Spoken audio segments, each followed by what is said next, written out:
जय श्री कृष्ण। राधे राधे। प्रभु नंदकुमारो में स्वामीनी वृषपानुजा कृतार्थम कृतार्थम न संशय। समग्र वल्भीय सृष्टिने मारा चाचाथी जय श्री कृष्ण। हवे वाला वैष्णव, आजना पुष्टि प्रसंग में આપણે ગોપીજનોના 3 પ્રકાર છે તેના વિશે આપણે પુષ્ટિ પ્રસંગ કરીએ।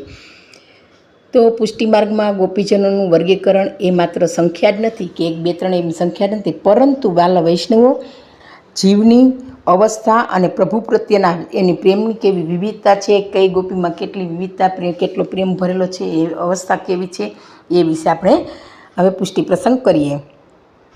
ગોપીજનોના 3 મુખ્ય પ્રકાર છે કે આપણે વચનામૃતમાં પણ જાણીએ છીએ કે વ્રજમાં જે ગોપીઓ હતી તેઓ 3 અલગ અલગ પૃષ્ઠભૂમિમાંથી આવી હતી। હવે વ્રજની ગોપી 3 ભૂમિમાંથી આવી તેમાં જોઈએ, તેમાં સાધન રૂપા। હવે આ એ ગોપીઓ છે જે પૂર્વજન્મમાં ઋષિમુનિઓ હતા અને દંડકારણ્યના ઋષિઓએ જ્યારે રામ અવતારમાં ભગવાનનું સૌંદર્ય જોયું ને ત્યારે તેમને કૃષ્ણ અવતારમાં ગોપી બનીને પ્રભુને પામવાનું વરદાન મળ્યું હતું। એટલે કહેવાય છે ને, ઋષિરૂપા ગોપીઓ છે એ સાધન રૂપા ગોપી કહી શકાય કે એને પ્રભુને વરદાન માંગ્યું હતું અને તેને મળ્યું હતું। વર્ષોની તપસ્યા પછી જ્યારે જ્ઞાન ઓગળે છે ને ત્યારે ગોપીભાવ પ્રગટે છે। એટલે જ્યારે મારામાં આટલું જ્ઞાન છે એવો અહમ રાખીને આપણે ફરીએ તો વાલા વૈષ્ણવ આપણામાં ગોપીભાવ આવતો નથી। એટલે ગોપીભાવ આવવા માટે, આપણા હૃદયમાં ધારણ કરવા માટે, ગોપીભાવ લાવવા માટે સૌપ્રથમ આપણું હૃદય નિર્મળ, શાંત, સ્વચ્છ અરીસા જેવું હોવું જોઈએ। તેમાં એક પણ અહંકાર રૂપી ડાઘ હોય તો વાલા વૈષ્ણવ તે ચાલે નહીં। એટલે આ છે સાધન રૂપા ગોપીઓ જોઈએ કે તેમને ભગવાનને પામવાનું વરદાન હતું। હવે બીજી ગોપીઓ છે તે ઋષિરૂપા ગોપીઓ। હવે જે વેદની ઋચાઓ અને મંત્રો જાણતી હતી તે ભગવાનનો લીલાના ગાન કરવા માટે ગોપી સ્વરૂપે પ્રગટ થઈ। જો હવે ઋષિરૂપા એટલે આપણે પુસ્તકમાં જે મંત્રો હોય છે એ મંત્રરૂપી અને વેદરૂપી જે ગોપીઓ હતી તે ઋષિરૂપા ગોપીઓ કહેવાય છે। વેદ પણ જેને પૂરેપૂરા સમજી શક્યા નથી તે વેદની ઋચાઓ ગોપી બનીને કૃષ્ણના પ્રેમમાં પાગલ થઈ હતી। જો વાલા વૈષ્ણવ કહેવાય છે ને કે વેદ પણ જેને પૂરેપૂરું જાણતા નથી એવી ગોપીઓની વેદની પ્રત્યેની નિષ્ઠા છે પરાકાષ્ઠાએ પહોંચી હતી। એટલે જ કૃષ્ણને એ પામવા માટે સ્ત્રી રૂપે પ્રગટ થયા હતા, ગોપી સ્વરૂપે પ્રગટ થયા હતા। એટલે આવી ગોપીઓને આપણે વાલા વૈષ્ણવ છે ઋષિરૂપા ગોપીઓ કહી શકાય। એટલે સાધન રૂપા પહેલી, બીજી ઋષિરૂપા અને ત્રીજી હવે નિત્ય સિદ્ધા। હવે નિત્ય સિદ્ધા ગોપીઓ વિશે વાલા વૈષ્ણવ આપણે પુષ્ટિ પ્રસંગ કરીએ કે આ પ્રકારની ગોપીઓ છે ને ક્યારેય સંસારમાં હતી જ નહીં।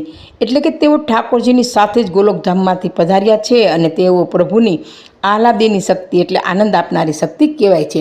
એટલે કહેવાય છે ને કે રાધાને આહલાદીની શક્તિ કહેવામાં આવે છે। એટલે તે વૈકુંઠમાંથી પ્રભુની સાથે વ્રજમાં આવી અને સદાય વ્રજમાં જ વાસ કર્યો, એટલે એને નિત્ય સિદ્ધા ગોપી તરીકે, આહલાદીની શક્તિ તરીકે રાધાને ગણી શકાય। હવે આ ગોપીના 3 પ્રકાર જોઈએ। હવે 28 યુથ એટલે સમૂહનું રહસ્ય જ્ઞાન, 28 જે એનું જૂથ છે ગોપીઓનું તે વિશે પણ જોઈએ કે વૈષ્ણવો ઠાકોરજી કોઈ એકના નથી, એ તો અનંત છે। કારણ કે ઘરે ઘરે આપણે ઠાકોરજી બિરાજે છે તો મારા ઠાકોરજી આપણે ઘર પૂરતા કહી શકીએ મારા ઠાકોરજી, પરંતુ ઠાકોરજી તો સર્વત્ર વ્યાપેલા છે, આખા બ્રહ્માંડમાં આપેલા છે, એટલે અનંત છે। વ્રજમાં અલગ અલગ ગોપીઓના સમૂહ એટલે કે યુથ હતા અને દરેક યુથનો ભાવ અલગ હતો। કોઈને ઠાકોરજી પ્રત્યે સખા ભાવ હતો, તો કોઈને વાત્સલ્ય ભાવ હતો, કોઈને પતિ પત્ની જેવો ભાવ હતો એટલે કાંતા ભાવ હતો, અને કોઈને યશોદામાં જેવો પુત્ર ભાવ હતો। એટલે જેમ ઠાકોરજી અલગ ઘરે હોય છે એવી રીતના જ આ યુથ પણ છે અલગ 28 પ્રકારના છે। અને યુથની વિવિધતા જોઈએ તો 28 યુથમાં મુખ્ય યુથેશ્વરીઓ જેમ કે શ્રી રાધાજી, શ્રી ચંદ્રાવલીજી, લલિતા, વિશાખા વગેરે સખીઓનો સમાવેશ થાય છે। આવા 28 જૂથ હતા સખીઓના। પણ ભેદ અને અભેદ જોઈએ તો ભલે યુથ અલગ હતા પરંતુ બધાનું લક્ષ્ય એક જ હતું, શ્રી કૃષ્ણને સુખ આપવું, શ્રી કૃષ્ણને આનંદ આપવો, પરમાનંદ આપવો અને તત્સુખની ભાવના રાખી। આ બધી ગોપીઓ અલગ પ્રકાર હતા, છતાં પણ 28 યુથની ગોપીઓનો મુખ્ય ઉદ્દેશ કૃષ્ણને પામવાનો જ હતો કે શ્રી કૃષ્ણનું જ સુખ વિચારવાનું છે।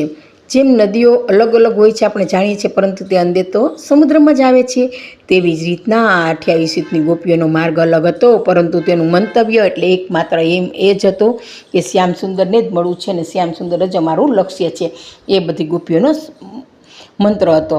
ગોપીઓના યુથ વિશે તો આપણે સાંભળ્યું છે, પરંતુ તમારું યુથ કયું છે? શું તમે ઠાકોરજીને પોતાના માનીને સેવા કરો છો? જોવા લાવીશ ને આપણને આ વચનામૃતમાંથી જાણવા મળે છે કે આપણે કહીએ છીએ ગોપીઓ કૃષ્ણને ભજતી હતી અને કૃષ્ણની સેવા કરતી હતી. તો આપણે ઘરે પણ ઠાકોરજી બિરાજે છે, આપણે ઠાકોરજીની સેવા કરીએ છીએ. તો આ બધી ગોપીઓના યુથમાંથી અને ઠાકોરજીમાંથી આપણે કઈ પ્રકારની ગોપી ગણી શકાય, કઈ પ્રકારના ઠાકોરજી આપણે કહી શકાય? તો આપણું યુથ કયું છે અને આપણો ગોપી ભાવ કયો છે એ પણ આપણે જોઈએ કે આપણે શું ઠાકોરજીને પોતાના માનીને સેવા કરીએ છીએ. જો તમારા હૃદયમાં દીનતા અને અનન્ય આશ્રય છે તો તમે પણ પુષ્ટિમાર્ગીય ભક્તોના યુથમાં છો. એટલે પુષ્ટિમાર્ગીય ભક્તના અનન્ય ભાવ, દીનતા, કરુણા હોવું જોઈએ. યાદ રાખજો, ઠાકોરજીની સંખ્યા સાથે લેવા દેવા નથી, એટલે કે આટલે પ્રકારે એમ લેવા દેવા નથી, પરંતુ ઠાકોરજીને તો એકમાત્ર સ્નેહ સાથે જ વસ છે. એટલે જ વાલા વૈષ્ણવ આપણે ધોળમાં વારંવાર ગાઈએ છીએ કે પ્રેમ તણા કાચા તાતણીએ આવીને બંધા, એવા લો ભક્તોને વસ થાય. 56 ભોગ દુર્યોધન તાગી, વિદુર ભાજી ઘેર ખાય, વાલો ભક્તોને વસ થાય. પ્રેમ તણા તાતણી વાલો આવીને બંધાય, વાલો ભક્તોને વસ થાય. આમ લોકો ઠાકોરજીને કેટલો પ્રેમ કરે છે એનો સંખ્યા જોવાની નથી, પરંતુ એના હૃદયમાં સ્નેહ, પ્રેમ, વાત્સલ્ય ભાવ, કરુણા, દયા અને ઠાકોરજી પ્રત્યે નિર્જન, સ્વસુખ, તત્સુખની ભાવના કેટલી છે વાલા વૈષ્ણવ, એ જ આપણે જાણવું રહ્યું. તો આપણે આ રીતની ગોપીઓના 3 પ્રકાર અને એના 28 યુથ વિશે જ પુષ્ટિ પ્રસંગ કરીએ. અને આ પ્રસંગ કહેવામાં મારી ક્યાંય ભૂલ થઈ હોય તો પુષ્ટિરસની દાસીને ક્ષમા કરશો જી. આજનો વિડીયો શ્રી ઠાકોરજીના ચરણોમાં અર્પણ કરું છું. સર્વે વાલા વૈષ્ણવને મારા ચાચાથી જય શ્રી કૃષ્ણ, જય શ્રી કૃષ્ણ.